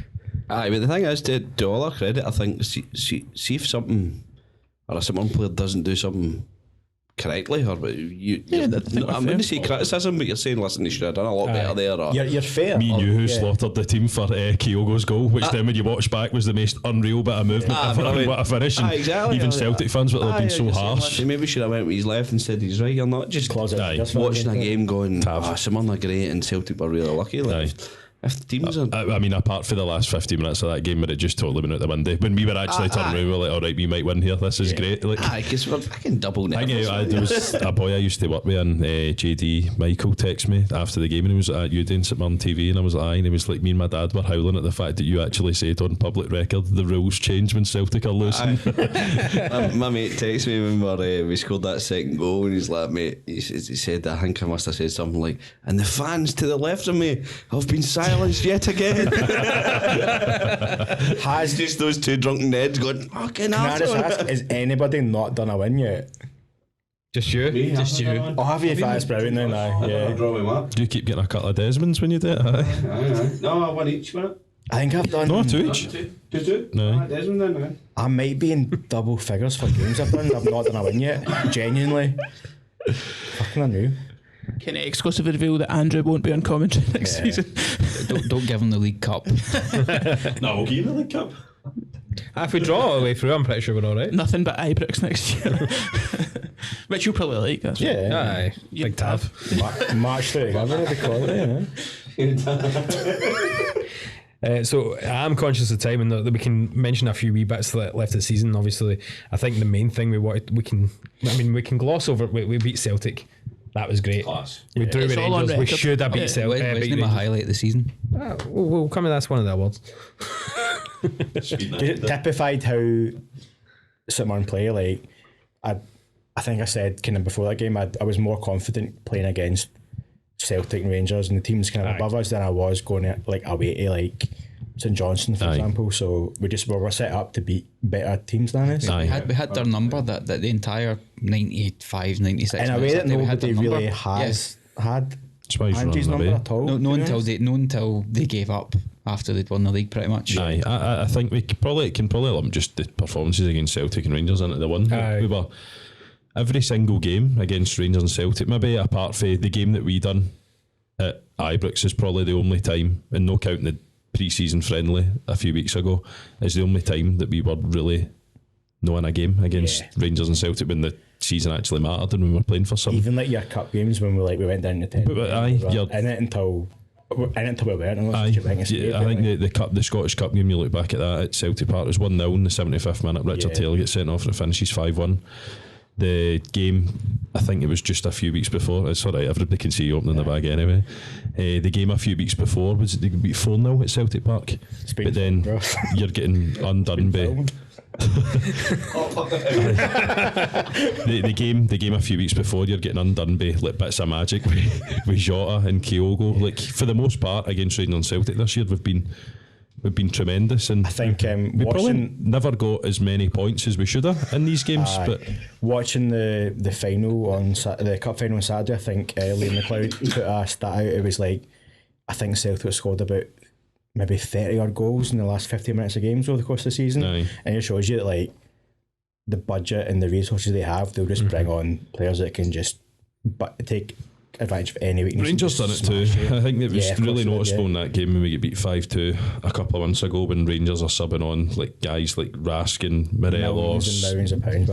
Harfield are on. You're in the game for 75, they hammer the 80 advantage minutes home. and then Aye.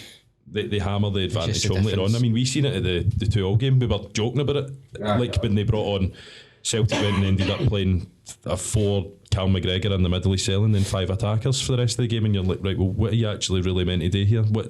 It's a lose. You can't do it at that point. And we really more than matched Rangers and Celtic for the majority of this season, I think. I mean, I think that obviously shows the improvement in our squad, and going on to the other fact that we had so many international players this season, which is unbelievable. I always remember, like, thank you. I don't remember ever having a St Mirren player other than getting from under 21 level, and you go, oh, someone's been called up to Scotland under 21, Stephen McGinn and all that. And then to actually have people in the international team, even Declan Gallagher got a call up. Six people get call ups all in this year. I mean, he never got a cap while at St Mirren, but he still. He got a call up for 2 massive qualifiers for Scotland, so it's he's still about in the squad. He's still. Did that come on in that game? No, he never got on. I thought sure. That was away at Ukraine. Porteous played at centre half. Brilliant that night. But It's the best period of kind of international call-up success I can remember. I mean, watching the World Cup and hearing the commentator say the word St Mirren, you're transported back to being a wee guy being like, that's my proper. team. The amount of social media posts at the time 100%. says it wasn't just us kind of buzzing off that, it was everyone. But especially a guy Bacchus that we've said this before multiple times, he literally rolled off a plane. Was performing 100%, and then he goes to the World Cup and fucking teabags Messi for most of the game. He's come to St Mirren to be like, you can put yourself in the shop window, get your move to England if that's what you want. You get in the international setup, and he's done it. Like, he's absolutely done it. If we're going to give Jim Goodwin a bit of kind of credit after the fact for anything, I think it's that just change in ambition when you're signing guys as well. Like, I think previously to that, I think we speculated a lot and built a squad of maybe 22 guys and just hoped some of it stuck. Whereas under Goodwin, you saw guys like Tate, for example, or Junior Manias. Yeah, that's my point fucked in. So. No budget for 11th spot every season. But at one point, our back four were 4 former captains of their teams. Exactly. So you're signing guys who are good enough and who have already played first team for other teams at the level, and who are maybe in a better system and better organised, capable of doing something. And that's the culture shift. And that's the foundation that what Robinson with his almost 100% hit rate, almost. on top of that is then provided, where you've got a team not paying the most obscene budget in the league or anything like it, capable of putting 6 internationals out on a park on a Saturday on a fairly modest budget. I think it's the the kind of accumulation of something. It's not necessarily just signing 5-6 guys this season that might do that. I know you're right, and I think Andrew spot on. I think when Goodwin came in, there was a culture change there, and Robinson's inherited that. I don't think and built on it. I think if you were to take Goodwin at the equation and Robinson started when Goodwin took it over, might be a wee bit different. But listen, I'm the first guy to be critical of Goodwin, but what he created there and what Robinson's inherited, all credit to him, because Summerland are a far different and better place now. Aye. Because of that than we ever have been. As you say, Mark, we just sign guys, 20 guys, and hope it sticks.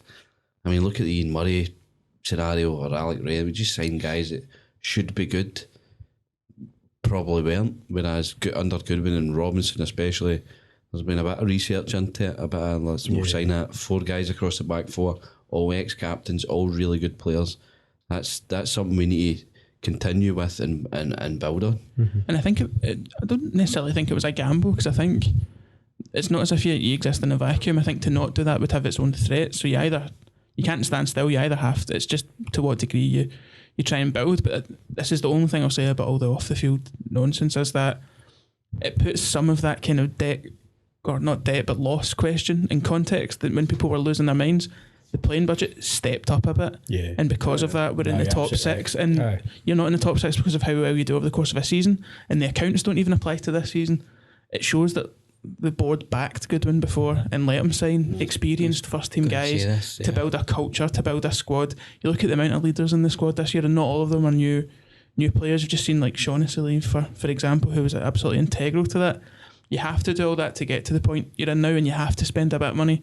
And the alternative, if you don't spend that bit of money, is you're still spending quite a lot of money. You still have COVID and all the rest of it, and then you end up like Dundee United, where you're going back down and you're getting absolutely flushed. So I think it's positions if it was a gamble or it wasn't.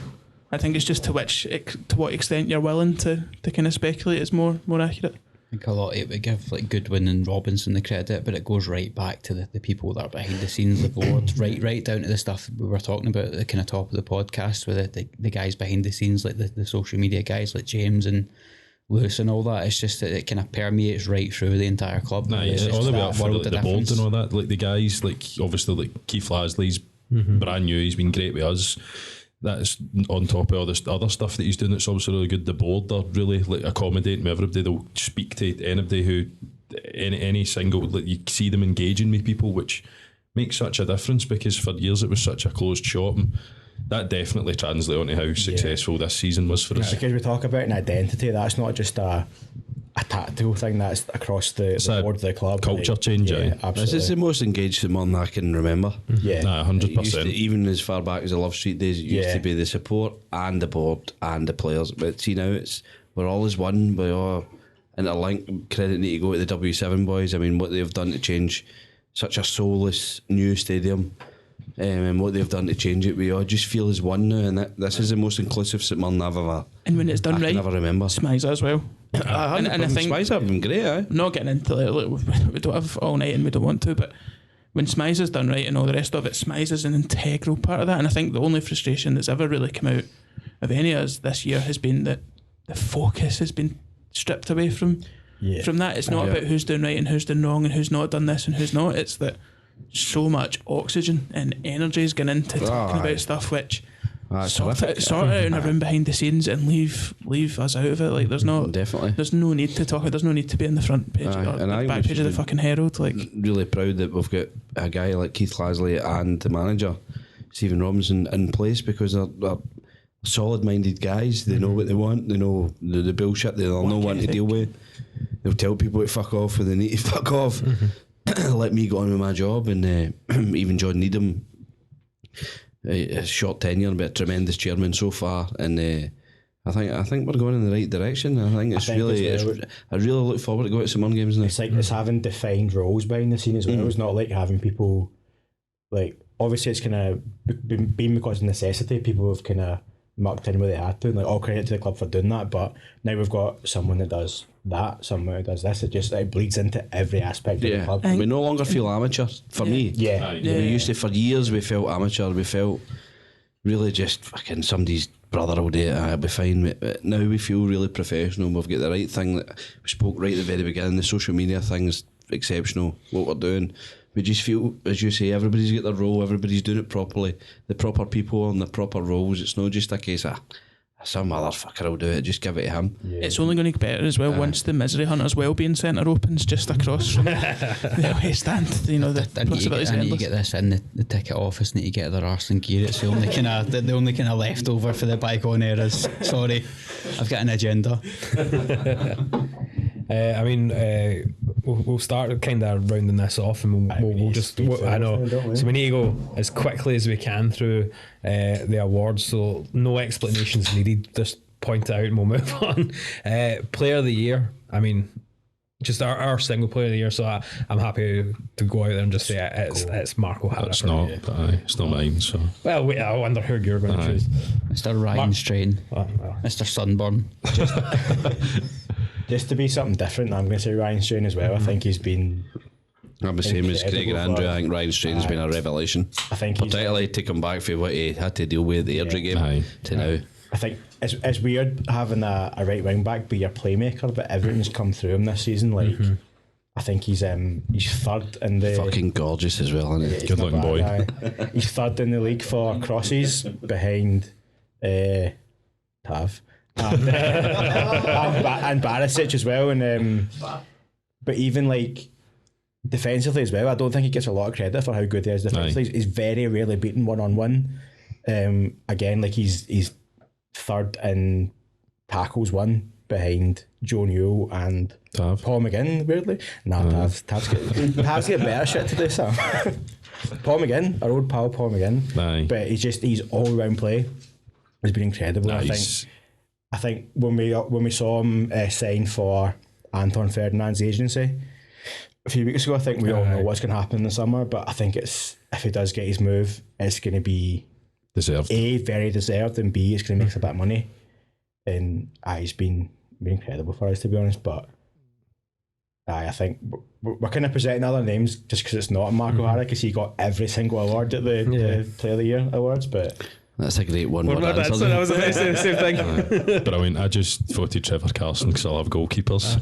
But no, I think I go back to not even just doing it for that, but I do think a lot of the time this season, you think in games that we've won by one goal, or you're hanging on for a draw narrowly late in games. See the amount of saves that Carson's had with like 10 minutes to go, ones that are like one-on-ones, or he's saving stuff for point blank range, for like headers for corners, and it saves off his face at Celtic Park. It's a lot of points, mate. See what that live commentating that was one of the best saves I've ever seen. So good, and then when you watch it back, it's just fine. But it was just just so reactionary. It's brilliant, incredible. I think Carson had a brilliant season, especially having to fill Annex boots as well. Scott Tanser. I know. Next, we'll move on then. Well, I'll also mention that we also put the poll out to the Patreons for the Patreon Player of the Year. They also chose Ryan Strain for all the reasons. For all the reasons that Andrew said. We don't need to go through it again. Favourite game? 3-0 Livy. Christmas Eve. That's 3-0. It was that me and you that were on for that all the pressure. Like building up to that for a little bit. I know there was like grown men on Facebook saying that it was like the biggest week of their life and all that, but it was really, really tense by the time the kickoff rolled around, and then 45 minutes later, Jimmy taps off. Rubber Hings. I was on the phone at the passport office. I agree with Mark. So good. Just exceptional day. Great result. It felt like the performance against Ayr at the end of The Great Escape, but it was just like exactly the pressure was on, and it just all came together on the same day. It was just phenomenal. That day was just a haze for me because that was the opening of the new shop in 25 Lawn Street. 25 Lawn Street, and Jesus Christ, that was unexpected. And bought a pint. Was that the game that led to ease my nerves? Bar 3 people standing up? Yes. Aye. Worked out really, really well then. I bet it's getting edited out, isn't it? For reasons we spoke about earlier, I think the Dundee United 3-0 away game was my favourite game this season. Aye. In terms of what it represented going forward, but we've covered that, so we won't do it again. But Mine was beating Celtic. I had a tremendous day, night, day after. Aye, not really much. Don't really need to say much else about it, to be fair. No, I agree. Celtic game. Next one's a one-worder, isn't it? Yes. Funniest moment. That's not the one I had in mind. All right. I think for best. Oh shit! So best signing. I think for best signing, there's one signing that we've not really spoken about, and I think this is maybe the opportunity to mention Ayunga. If Ayunga had been fit all season, I think we were saying this before we started recording. If he'd been fit all season, we would have made Europe. I agree. No question. Yeah. Cool. We all agreed Ayunga? Yeah. Ross fucking agree. Ryan Strain. Okay, that's fair enough. Not overly convinced with Ayunga, to be honest, but that's for another day. Yeah, that's for another day. I think we've not seen the best of him yet. It's another day when you're not running out of time. Yeah. Quite drastically. Right, funniest moment.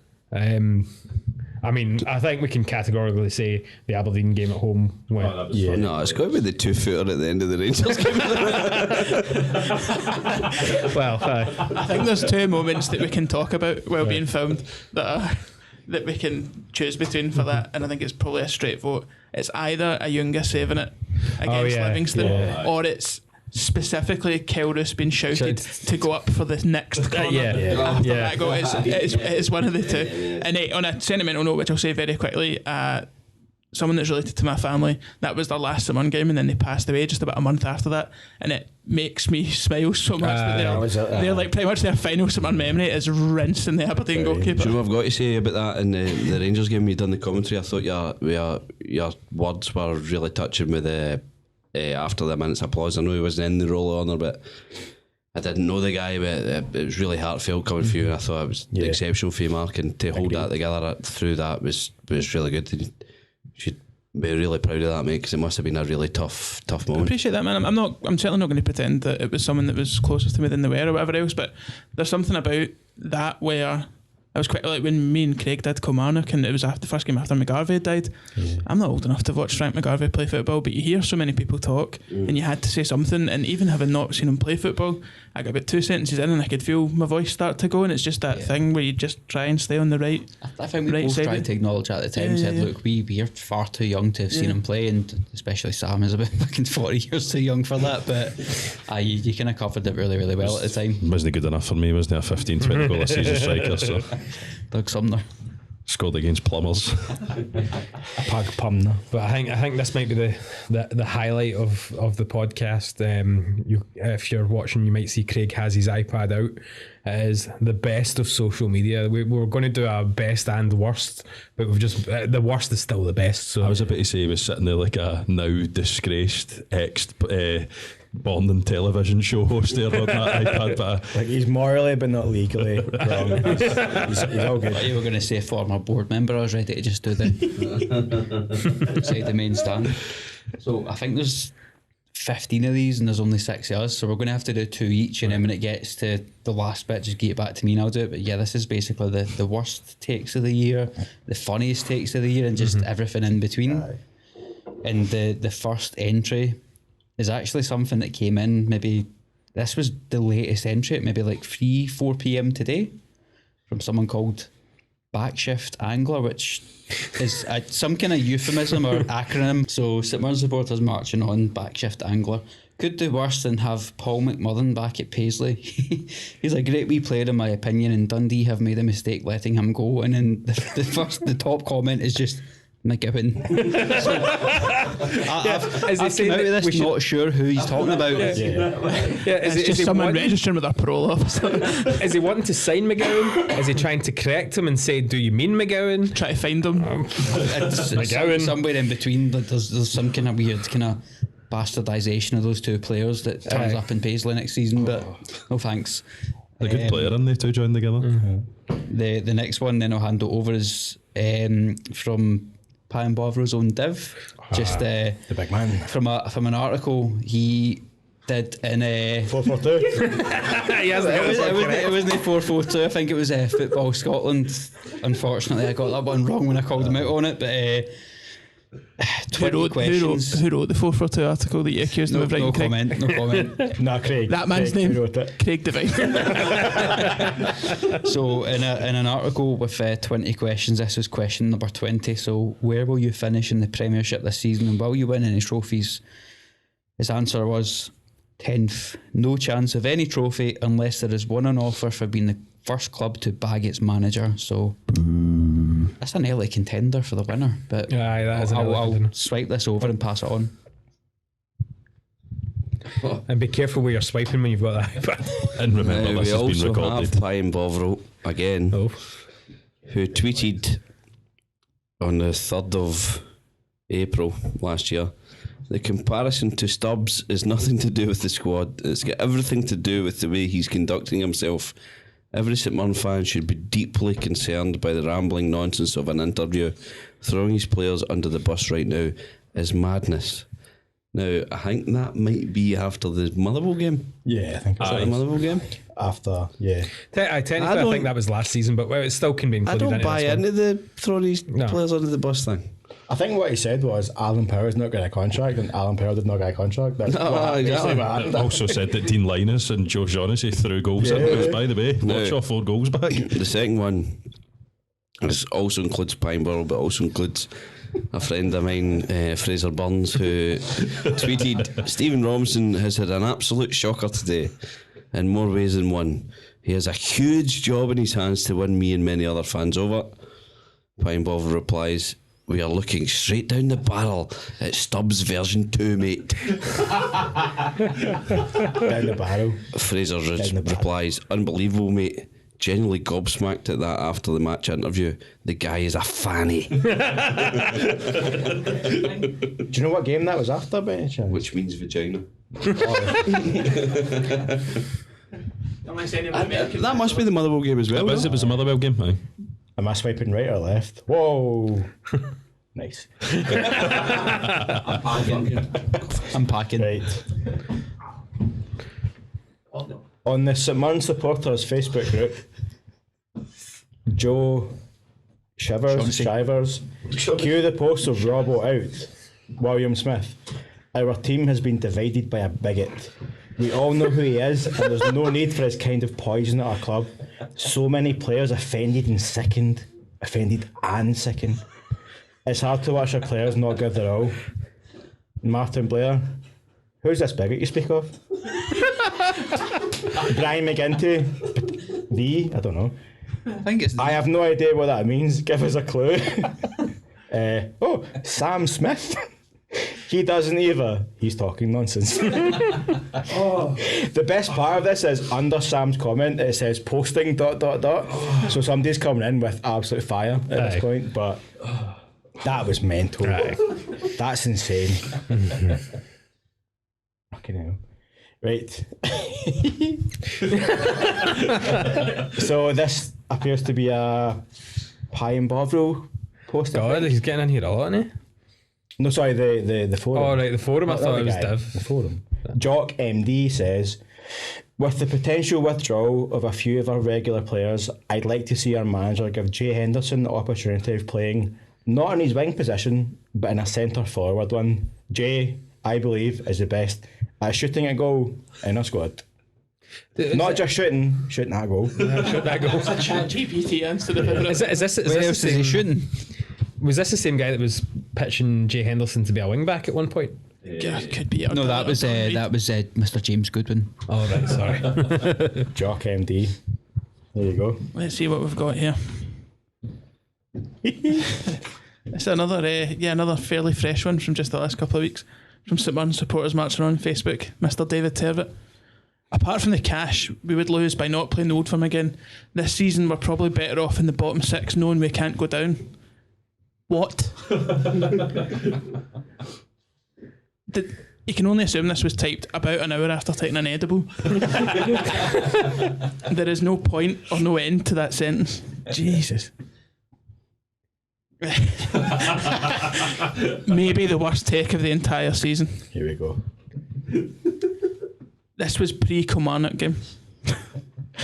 I'm not planning on doing a massive amount of notes. Wise myself, brackets before commentary tomorrow. I'm sick of Kilmarnock, so I'm not reading Danny Johnston's stats live. To which Sam Smith replied, that shows how much you care, because who the fuck is Danny Johnston? you know, Fuck's Danny Johnston? he writes for 442, I'm sure. I think this was obviously a Friday night where I was far gone. Brilliant, I get the best one. Craig_Kelly. I panicked there. In a conversation, was it with you? It was. Aye. Craig Kelly on the 26th of July 2022 about Robinson. About Derek McInnes. He doesn't have Aberdeen's expectations either. We will finish comfortably mid-table. Comfortably ahead of St Mirren because we have a far better manager. He's the only one not drinking tonight as well. And Kilmarnock escaped relegation by 4 different points. It's kind of evolved anyway. You can always tell how juicy a tweet is by the fact that 2 people have liked it, 1 person's retweeted it, and like 7 have marked it. You can just tell the ratio. I mean, we're seeing it again now with like Dundee coming up, where they're like, this is even going in front of the camera, was it? Because it doesn't matter what way I describe this. Yeah, It doesn't do it justice. I'll read it out. Could you? Aye, so it's that's incredible. Read it out. It is on St Mirren FC fans, which is probably the worst of the two. Hi guys, does anyone know if tomorrow's game there's a minute's applause for fans who passed last year, or is there a roll call on the big screen? Obviously that isn't right, funny. so itself. But having the background for us a wee laughing faces is do you want me to do one more and then I'll pass back to you? Sorry, Sam. What about the person that tweeted the other week asking the ticket office, what does a season ticket get you? Oh, we forgot that. Into every home game, pal. Since the 1900s. I may as well read this one because it's me. Sorry, it wasn't the fact that they just asked, what does a season ticket get you? It was the kind of incredulous attitude towards it, like, well, you fucking reply to me. Yeah, that What does it get you? Do you know what? I don't want into trouble. Jamie can read this one. Oh god. Oh Jesus. I'll do it if you don't want to. No, that's fine. This was posted on call it Facebook, 18th of October. Well That man. respected businessman. Stuart Gilmer. Just in case, women emoji. Again, sorry, I missed it. Yeah, I don't know if you need to read the full thing or you can summarise this one.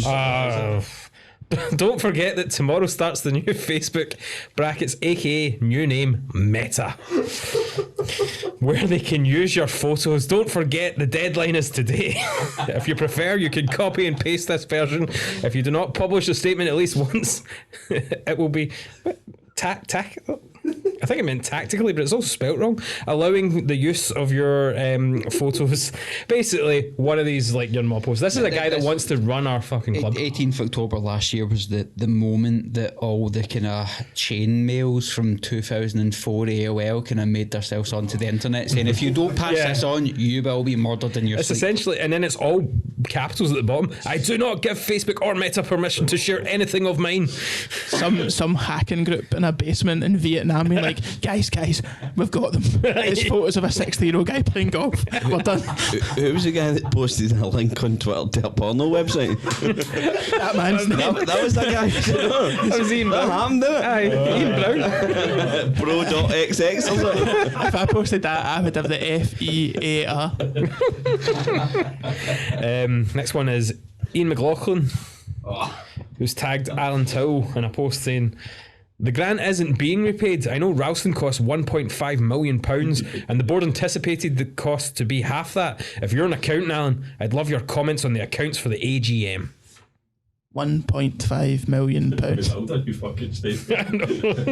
Ralston, our little training ground. That's how much the club cost. Yeah. Because I was going to say, I'm lost in this junk because that sounds probably around about the right kind of figure there. And I think we'll wrap it up with this one. There might be a couple more after this, I'm not sure, but I think that's a good one to wrap it up on.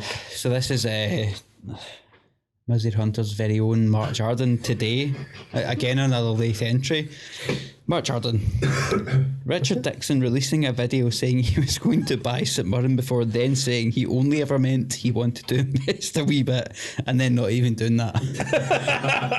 Thanks for full naming me on that one. I appreciate it. We can't end on that one, I'm sorry. This is going to make things really awkward when I go show up to the Hustlers Academy with Richard.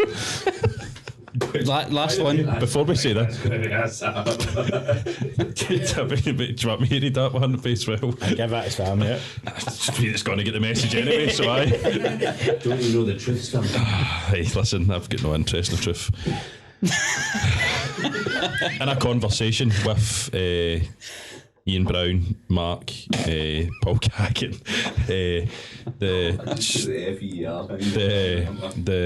Schmeisser, the now Schmeisser chairman, who, by the way, before I say this, is apparently doing a really good job, but is now not on Twitter now because he said, "We don't pay any wages over the summer. Players are out of contract. The budget needs to reflect all of the outgoing. If you overspend as we are, then that money runs out. How is that complicated? It is complicated because players get paid during the summer." Which, no offence to the guy, apparently he's doing really well, but that is now why he's not on Twitter. Because incredible. To add to Mark Jordan's count this year is that the Schmeisser chairman and Phil Clark that you managed to take off of Twitter this year. Former announcers, co-opted chairman. No one is safe. He's just found out that the club's wage bill's 20% higher than he thought it was going to be. Jamie, Keep up the good do we work, get Alex. paid in the summer? Do we get paid at all? Do we get paid? I'll have a word with you privately, Andrew. We'll sort it. But I think that rounds that up, and we can round the awards up. We do have. We're going to go quickly over the pre-season predictions. Do we have time for that? Yeah, I've got them. I'll tear through them fairly Through them as quickly. quickly as possible. Well, if you want a spoiler to the whole thing, I awarded a point for every correct prediction across okay. the whole thing. In joint last place, Sam and Ross with 1 point.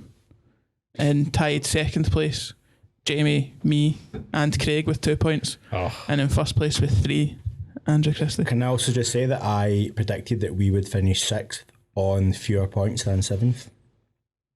Go back and check your tapes. I'm quite pissed off about that because that was my prediction last season. You can't be too pissed off, Craig, because I gave you the benefit of the doubt because you said 6th or 7th. Fuck off, Andrew. Very, very I will quickly. never fuck off. Andrew and Craig both got 6th correct. Sam said 5th, which I respect. Me and Ross both said 9th, so fuck the pair of us. All of us either said a Younger or Brophy for top goal scorer. Sam and Ross again with a shite text there with Brophy. Player of the year, a couple of Erehons, a couple of Strains, a Bacchus. Jamie said Mark O'Hara. Young player of the year, everyone said Kieran Offord, which, if we're actually going to pick a young player, I think he probably was player of the year.